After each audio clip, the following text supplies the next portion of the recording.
அஸ்ஸலாமு அலைக்கும் வரஹ்மத்துல்லாஹி வபரகாத்துஹு. கணித்திற்குரிய அல்லாஹுவின் நல்லடியார்களே, அல்லாஹுவினுடைய அளவில்லாத கருணையின் காரணமாக குர்ஆன் மனன வகுப்பினுடைய 17ஆம் நாளில் நாம் இன்று அமர்ந்திருக்கின்றோம்.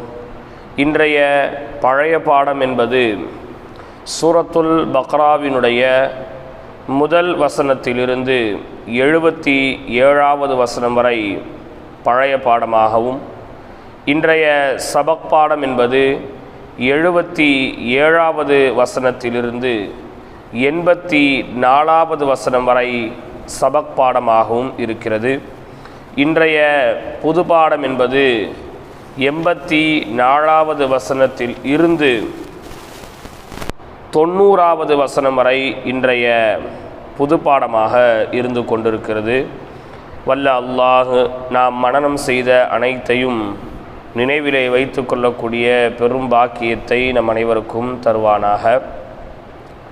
பழைய பாடங்களை, சபக் பாடங்களை மிக தெளிவான முறையிலே, அழகான முறையிலே பார்த்து கொள்ளுங்கள். தொடர்ந்து இந்த பாடங்கள் 16 நாட்களாக நடத்தப்பட்டுள்ளது. பழைய பாடங்களை பார்க்காத மாணவ மாணவியர்கள் பழைய பாடங்களை பார்த்துவிட்டு புதிய பாடங்களை பாருங்கள். பழைய பாடங்களை பார்த்துவிட்டு புதிய பாடங்களை பார்த்தீர்கள் என்றால் உங்களுக்கு இது நிச்சயமாக மிகுந்த பயனளிக்கக்கூடியதாக இருக்கும் என்பதை நாங்கள் நம்புகின்றோம். இன்றைய புது பாடத்திற்கு செல்வதற்கு முன்னால் சில முக்கியமான உபதேசம்.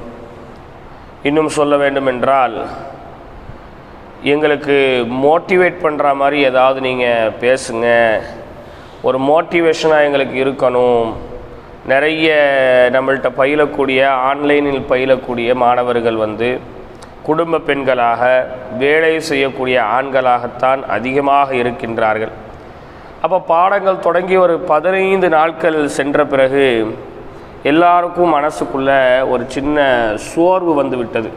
ஆஹா, அவசரப்பட்டு நம்ம இதை எடுத்துட்டோமோ, இதை நம்மளால் தொடர முடியுமான்னு தெரியலையே, வீட்டினுடைய சூழ்நிலைகள்லாம் நிறைய இருக்குது, வேலை சூழல், நெருக்கடிகள், குடும்ப ப்ரெஷர்னு சொல்லி நிறைய இருக்குது, நம்ம அவசரப்பட்டு எடுத்துட்டோம், இதை நம்ம கைவிட்டுறலாம் அப்படிங்கிற அளவுக்கெல்லாம் எங்களுக்கு எண்ணம் போகுது அப்படின்னு சொல்லி நிறைய மாணவர்கள் கேட்டுக்கொண்டிருந்தார்கள்.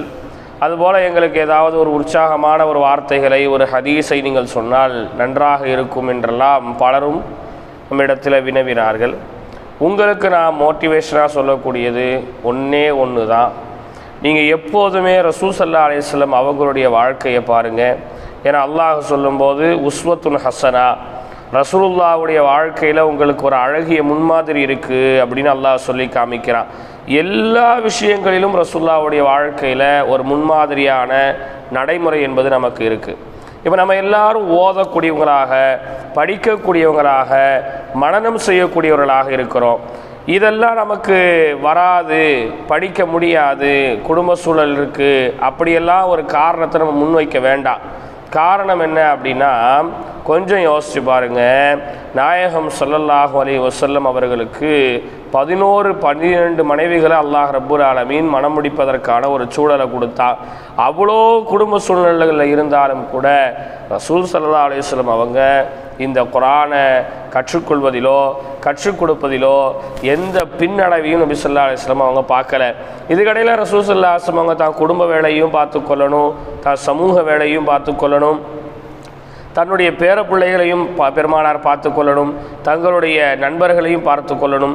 பல சூழலுக்கு மத்தியில் பெருமானார் இந்த குர்ஆனுக்கு ரொம்ப முக்கியத்துவம் கொடுக்கக்கூடியவர்களாக இருந்தாங்க. அப்போ நாம் மனசுக்குள்ளே நினைக்கிறது ஒன்று தான். இன்றைக்கி நமக்கு நேரம் இல்லை, காலம் இல்லை, நெருக்கடி இருக்குது. அந்த நெருக்கடியெல்லாம் நமக்கு கஷ்டமாக தெரிகிறதுக்கான ஒரே காரணம் என்ன தெரியுமா? இதை நம்ம முழுமையாக விரும்பலை.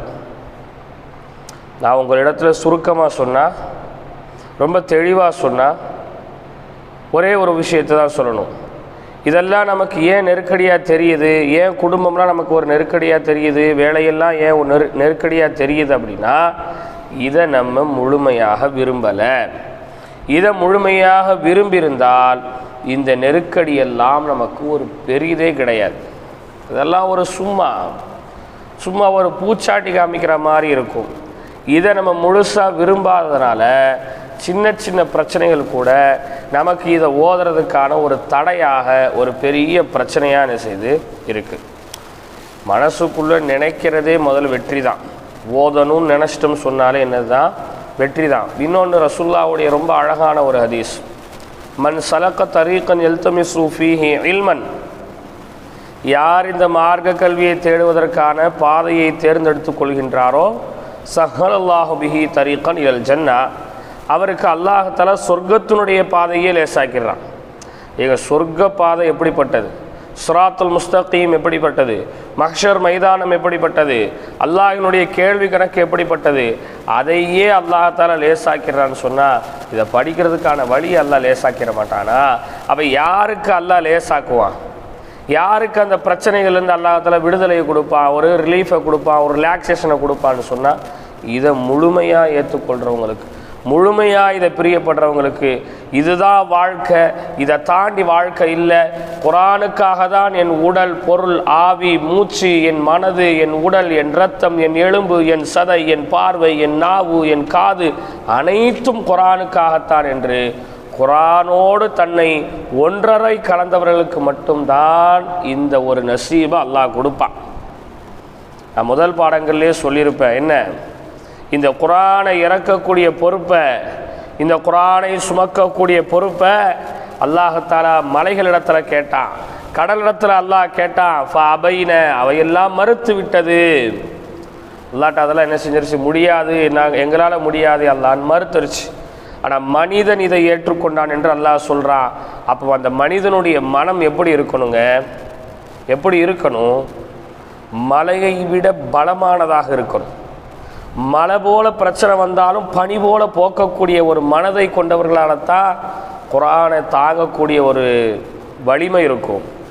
கடலை விட பிரம்மாண்டமாக இருக்கணும். கடல் எப்படி தெரியுமா, கடல் எப்படி தெரியுமா, மிக பெரிய சமுத்திரம். அது அதற்கு ஒரு எல்லையை நாம் சொல்ல முடிந்தாலும் கூட அதை அவ்வளோ இலகுவாக கடந்திட முடியாது. நம் மனதும் விசாலமானதாக இருக்கணும். கடல்கிட்ட இருக்கக்கூடிய இன்னொரு பெரிய ஒரு ப்ளஸ் பாயிண்ட் தெரியுமா, செத்து போன எதையும் தனக்குள்ளே உள்ளே வைக்காது. ஏதாவது செத்து போச்சுன்னா அதை கொஞ்ச நேரத்தில் வெளியே தள்ளிடும். அது கடலுக்கு அல்லாஹ் கொடுத்த மகிமை. அது மாதிரி நம்ம மனசில் செத்து போன பிரச்சனைகளை எல்லாம் உள்ளே வைக்கக்கூடாது. தேவையில்லாத பிரச்சனைகள்லாம் உள்ளே போட்டு அதை ஒரு ப்ரெஷராக்கி, ஒரு டென்ஷன் ஆக்கி, ஒரு டிப்ரெஷனுக்குள்ளே நமக்கே தெரியாமல் ஒரு டிப்ரெஷனுக்குள்ளே நம்மளே போகி அதை ஒரு பேட் ஃபீலாக நம்ம அதை கன்வெர்ட் பண்ணி நம்ம போகிறதுங்கிறது முறையற்ற செயல். அப்போ அதெல்லாம் கொஞ்ச நேரத்துக்கு எல்லாரும் கொடுக்குற ஒரு ப்ரெஷர் தான். ஆரம்பத்தில் தடைகள் இருக்கத்தான் செய்யும். தடைகளை தாண்டி போனால் தான், தடைகளை உடைத்து எரிந்து போனால்தான் எந்த ஒன்றையுமே அடைய முடியும். தடைகள் இல்லாமல் நம்ம எந்த ஒன்றையுமே அடைய முடியாது. அப்படி தடைகள் இல்லாமல் எந்த ஒன்றையும் அடைஞ்சோம்னு சொன்னால் அதை நிரந்தரமாக நம்ம வாழ்க்கையில் நம்மளால் தக்க வைக்க முடியாது. தடைகளை தாண்டி போய் அடையக்கூடிய இடம்தான் நிரந்தரமானது, அதுதான் மகத்துவமானது. அதன் மீது தான் நமக்கான சிந்தனையும் நமக்கான செயல்பாடும் ரொம்ப கவனமாக இருக்கும். தடைகள் இல்லாமல் எந்த ஒன்றை நீங்கள் அடைஞ்சாலும் அதனுடைய வெகுமதி உங்களுக்கு தெரியாது. அதனுடைய வெகுமதி என்ன செய்யாது, தெரியாது. அப்போ இந்த குர்ஆனை நீங்கள் படிக்கும்போது, மனப்பாடம் பண்ணும்போது, பாடம் கொடுக்கும்போது, பாடத்தை கேட்கும்போது, ஒரு சைடில் கணவருடைய பிரச்சனை இருக்கும், ஒரு சைடு மாமியனுடைய பிரச்சனை இருக்கும், ஒரு சைடு பிள்ளைகளுடைய பிரச்சனை இருக்கும், வேலை பார்க்குறவங்களுக்கு ஒரு சைடு ஓனருடைய பிரச்சனை இருக்கும், ஒரு சைடு வீட்டினுடைய பிரச்சனை இருக்கும். அப்படி இப்படி நம்மளை சுற்றி ஒரு பேடு வைப்ரேஷன் கன்வே ஆகிக்கிட்டே இருக்கும். அந்த பேடு வைப்ரேஷனை எல்லாம் நமக்கான பாசிட்டிவ் வைப்ரேஷனாக எப்படி மாற்றணும் அப்படிங்கிறத நம்ம திங்க் பண்ணணும், அப்படிங்கிறத நம்ம யோசிக்கணும். இதை எல்லாத்தையுமே நம்ம சிந்தனையில் செலுத்தக்கூடாது, ஆழ் மனசில் பதிய வைக்கக்கூடாது. அப்பப்போ நடக்கிற பிரச்சனைகளை அப்பப்போ மறந்துடுங்க. அல்லாஹ் தஆலா மனிதனுக்கு கொடுத்துருக்கக்கூடிய நியாமத்துகள்லேயே ரொம்ப நியாமத்து மறதி. அல்லாஹ் கொடுத்த நிகமத்துலேயே ரொம்ப பெரிய நிகமத்து மறதி தான். அல்லாஹ் கொடுத்த அருளும் மறதி தான், அல்லாஹ் கொடுத்த ஆபத்தும் மறதி தான். கெட்ட பிரச்சனைகளை மறந்துட்டோம்னு சொன்னால் அந்த மறதி ரஹ்மத்திற்குரிய மறதி. நல்ல விஷயங்களை, குர்ஆனை, ஹதீஸை, சுன்னாவை மறந்துட்டோம்னு சொன்னால் அந்த மறதி கெட்டதற்குரிய மறதி. உங்களுடைய மறதியை, கெட்ட சண்டைகளை, கெட்ட விதமான செயல்களை விட்டும் உங்களுடைய அந்த சிந்தனைகளை நீங்கள் மறந்துடுங்க. அது ரஹமத்துக்குரியதாக மாறிடும். இதை நல்ல ஞாபகத்தில் வைக்கிறதுக்கு உங்களுக்கு நிறைய இடம் கிடைக்கும். அதனால் நீங்கள் என்ன செய்யுங்க, பிரச்சனைகளை எல்லாம் ஒரு பொருட்படுத்தாதீங்க. அந்த நேரங்களில் வர பிரச்சனைகள்லாம் அப்படியே விட்டுட்டு நமக்கு இன்றைக்கி என்ன பாடம், அந்த பாடத்தை தான் நம்ம பார்க்கணும் அப்படிங்கிற ஒரு எண்ணத்துக்குள்ளே இன்ஷா அல்லாஹ் நீங்கள் வந்துடுங்க. அப்படி வந்தீங்கன்னா கண்டிப்பாக இந்த குர்ஆனை முழுமையாக உங்களால் மனனம் செய்து முடிக்க முடியும்.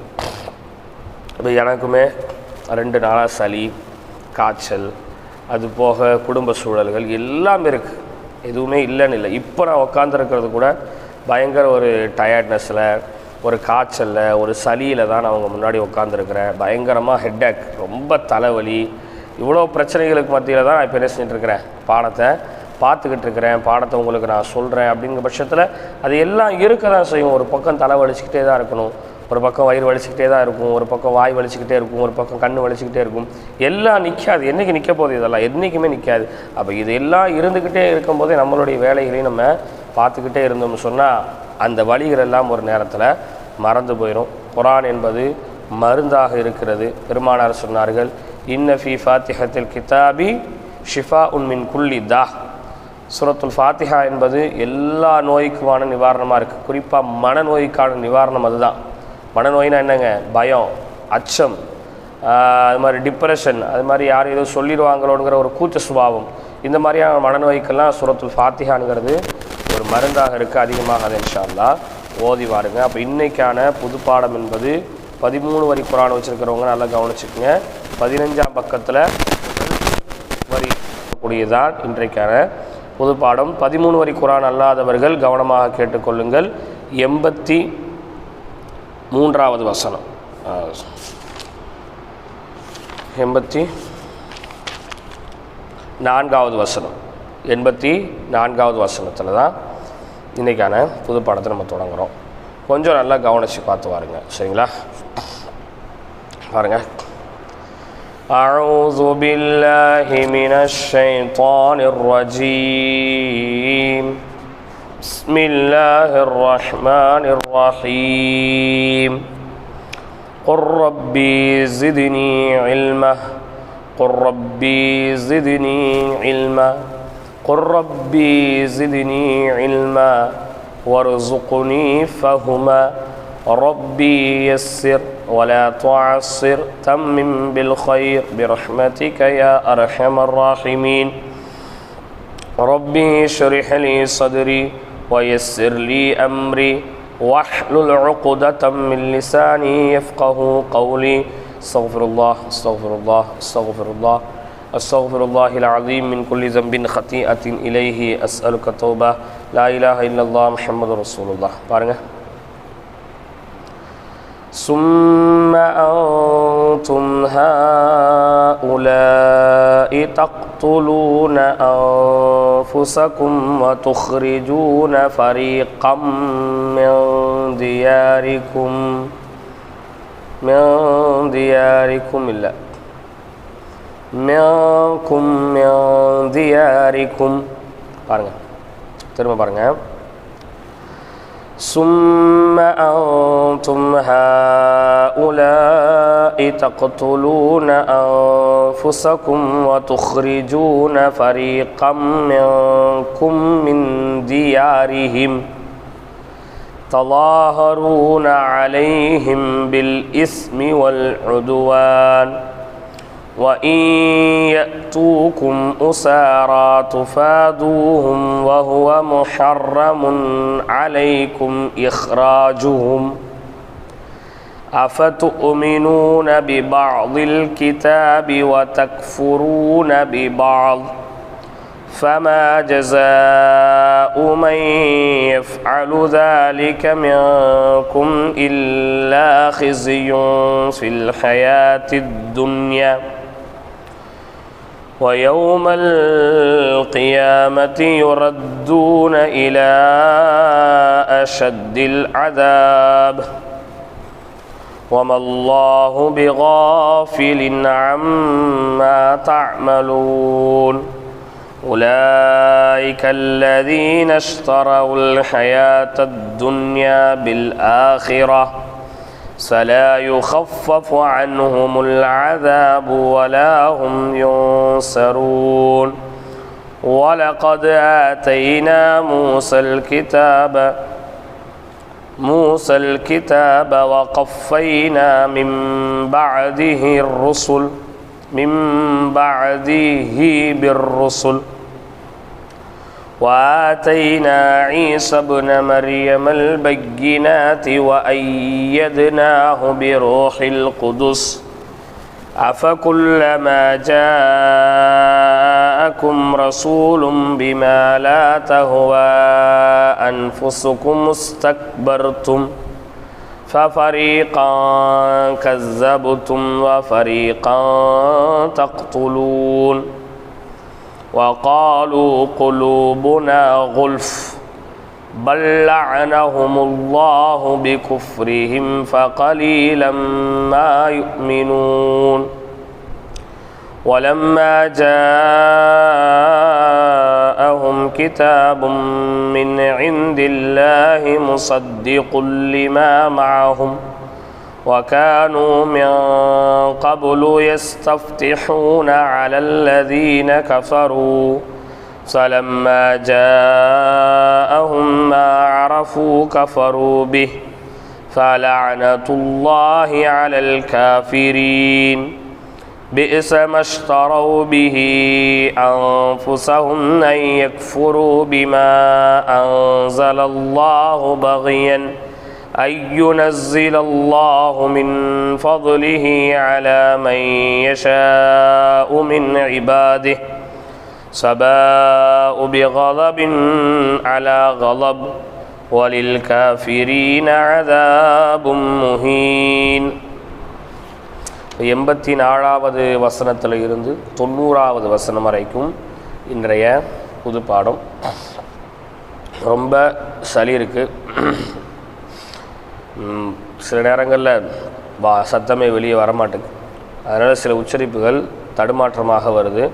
கொஞ்சம் கவனமாக நீங்கள் என்ன செய்யுங்க, பாடத்தை பாருங்கள். சரியா?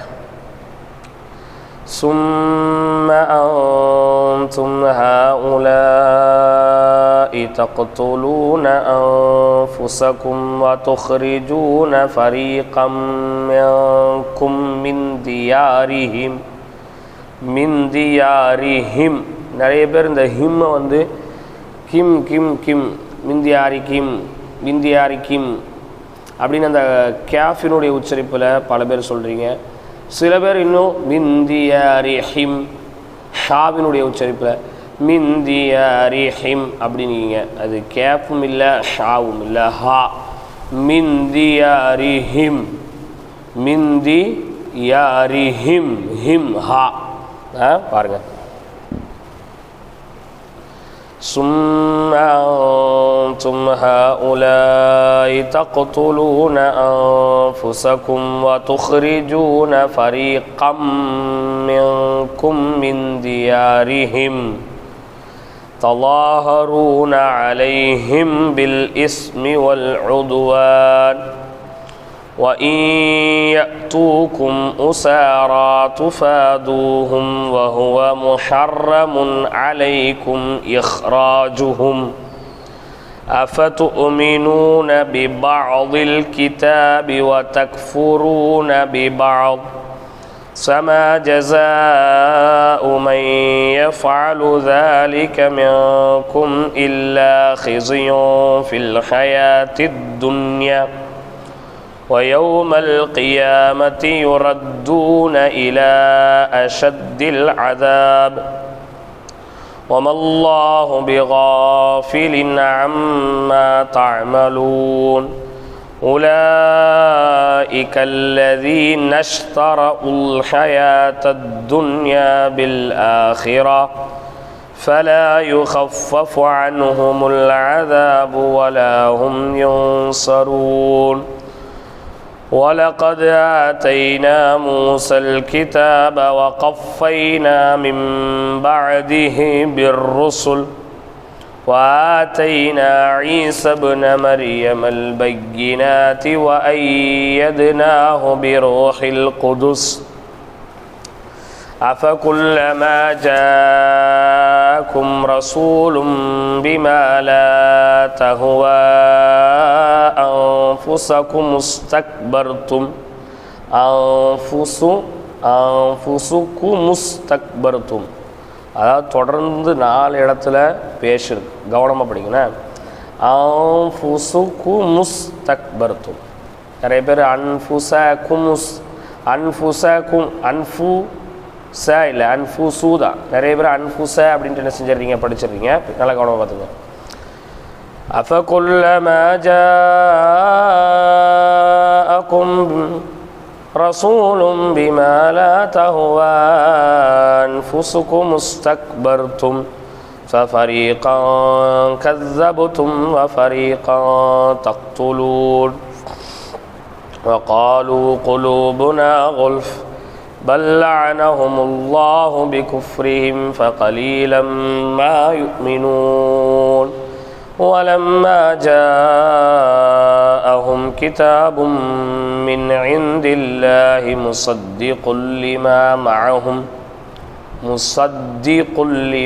معهم وكانوا من قبل يستفتحون على الذين كفروا فلما جاءهم ما عرفوا كفروا به فلعنة الله على الكافرين بئس ما اشتروا به أنفسهم أن يكفروا بما أنزل الله بغيا أن ينزل الله من فضله على من يشاء من عباده سباء بغضب على غضب وللكافرين عذاب مهين. திரும்ப ஒரு வாட்டி பாருங்க, நல்லா கையை வச்சு கவனிச்சு பாருங்க. ثم أنتم هؤلاء تقتلون أنفسكم وتخرجون فريقا منكم من ديارهم تظاهرون عليهم بالإثم والعدوان وإن يأتوكم أسارى تفادوهم وهو محرم عليكم إخراجهم أفتؤمنون ببعض الكتاب وتكفرون ببعض فما جزاء من يفعل ذلك منكم إلا خزي في الحياة الدنيا ويوم القيامة يردون إلى أشد العذاب وما الله بغافل عما تعملون أولئك الذين اشتروا الحياة الدنيا بالآخرة فلا يخفف عنهم العذاب ولا هم ينصرون ولقد آتينا موسى الكتاب وقفينا من بعده بالرسل وآتينا عيسى ابن مريم البينات وأيدناه بروح القدس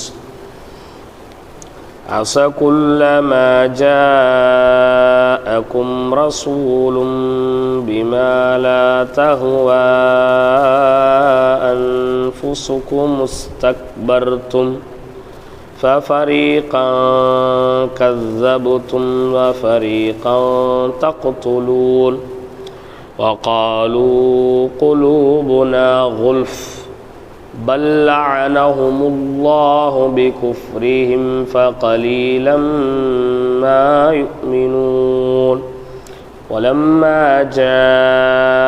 جاءهم كتاب من عند الله مصدق لما معهم وكانوا من قبل يستفتحون على الذين كفروا فلما جاءهم ما عرفوا كفروا به فلعنة الله على الكافرين بئس ما اشتروا به أنفسهم أن يكفروا بما أنزل الله بغيا أن ينزل الله من فضله على من يشاء من عباده فباءوا بغضب على غضب وللكافرين عذاب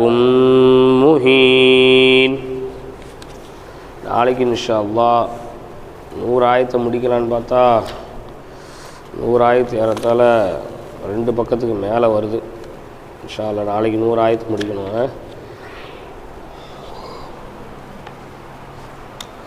நானே டேப்லெட் போட்டு தான் பாடம் பார்த்துக்கிட்டு இருக்கிறேன். 3 தடவைக்கு மேலே முடியலை. இருந்தாலும் விடக்கூடாது. நமக்கு இருக்கிற தலைவலியா, நமக்கு இருக்கிற காய்ச்சலா, இல்லை நம்ம ஈமானா, நமக்குள்ளே இருக்கிற அந்த தேடல் எது ஜெயிக்குது அப்படிங்கிறத பார்க்கணும். அப்படி பார்க்கும்போது கண்டிப்பாக நம்மளுடைய தேடல் தான் ஜெயிக்கக்கூடியதாக இருக்கணும். நம்மளுடைய ஈமான் தான் ஜெயிக்கக்கூடியதாக இருக்கணும். நம்மளுடைய உடல் வலி நம்மளை ஜெயிச்சிடவே கூடாது. உடல் வலியை விட மன வலிமை அதிகமாக இருக்கணும். உடலில் வலி இருக்கலாம், மனதில் வலிமை இருக்கணும். இருந்தால் கண்டிப்பாக நம்மளால் எந்த ஒன்றையுமே சாதிக்க முடியும், எந்த ஒன்றையுமே ஜெயிக்க முடியும். 3 தடவை ஓதியிருக்கிறேன். இப்போ கூடுதலாக ஒரு முறை வேகமாக ஓதி பார்த்துக்கலாம்.